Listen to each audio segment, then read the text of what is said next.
जगति देहधारी रामकृष्ण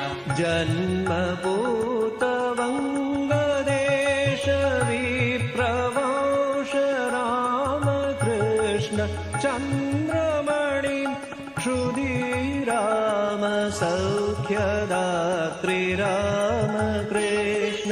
शैशवेऽपि शिल्पगीत कलानिपुण रामकृष्ण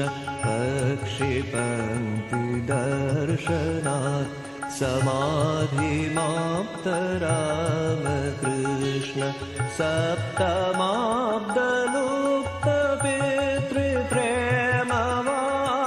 रामकृष्ण बाल्य एव विरागाग्निदह्यमान रामकृष्ण